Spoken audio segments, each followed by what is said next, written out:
Então, criei uma função somar. Agora, todas as vezes que eu quiser executar uma soma, eu posso chamar a minha função, né? E ele vai fazer a soma para mim. Então, repare que eu codifico uma vez a lógica e reutilizo ela quantas vezes eu quiser, beleza?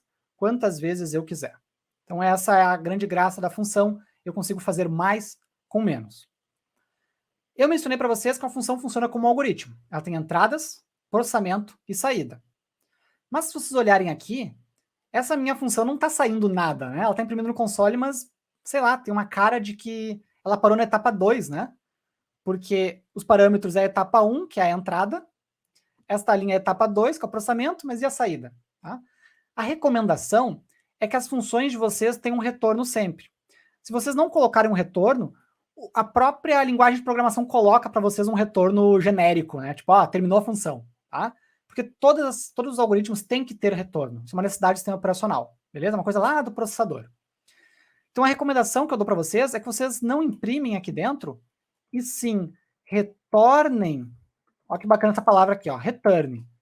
Que vocês retornem o valor da operação no final da função. Então a última linha da função, geralmente, né, vai ser uma linha começada com return e, né, a variável ou a operação que vocês querem retornar, certo? E aí lá fora, daí se eu quiser imprimir no console, né, fora da função, daí eu chamo console log, tá? Isso aqui é uma recomendação, tá? Se você fizer do outro jeito que eu mostrei, também funciona. Como eu falei para vocês, em software, gente, tem muitas maneiras de fazer, certo? Tem muitas maneiras de fazer as coisas. Tem umas mais recomendadas, tem outras menos recomendadas. Esse jeito aqui é mais recomendado. Ele é o que a gente chama de função pura, certo? Que ela recebe os seus valores, processa, retorna, acabou. Função pura. Bom? Segundo tópico sobre função que eu quero trazer para vocês, certo? Tem esse jeito de declarar função. Mas esse jeito aqui é quando você quer utilizar esta função várias vezes. Mas vão ter casos em que você não quer utilizar várias vezes. É uma vez só e pronto. Só vai declarar, usa e acabou. E o JavaScript tem muito disso. Tá? O JavaScript tem vários lugares em que você tem que passar o que a gente chama de função de callback ou função de pós-processamento ou alguma coisa do tipo.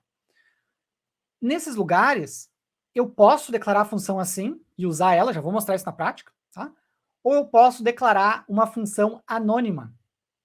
O que é uma função anônima? Né? O Luiz está complicando a minha cabeça. Uma função anônima é uma função que não tem nome, certo? Ela tem parâmetros, ela tem processamento, ela tem retorno, mas ela não tem nome.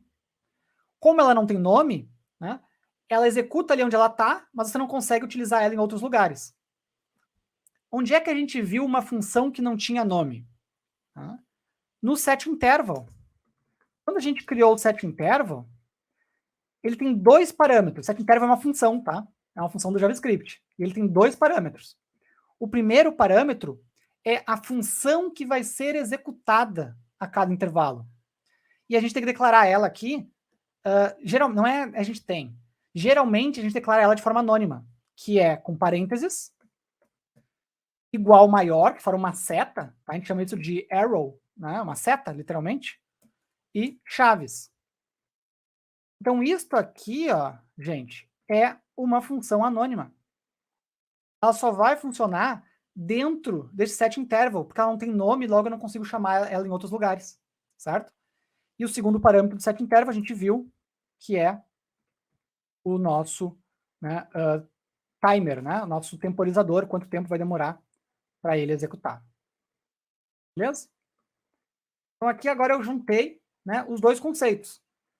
Eu estou usando a função anônima para definir o processamento que vai ser efetuado pelo meu timer, e dentro eu estou tendo as lógicas que eu quiser, que podem inclusive utilizar de outras funções. Tá? Então é muito comum, muito comum, a gente quebrar o nosso software, que geralmente é um problema grande e complexo, em funções pequenas, e depois a gente chama estas funções para chegar no resultado que a gente espera.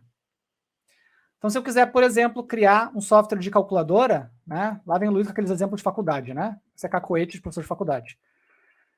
Multiplicar, por exemplo. Né? Eu posso ter uma função multiplicar. Posso ter uma função que soma e outra que multiplica.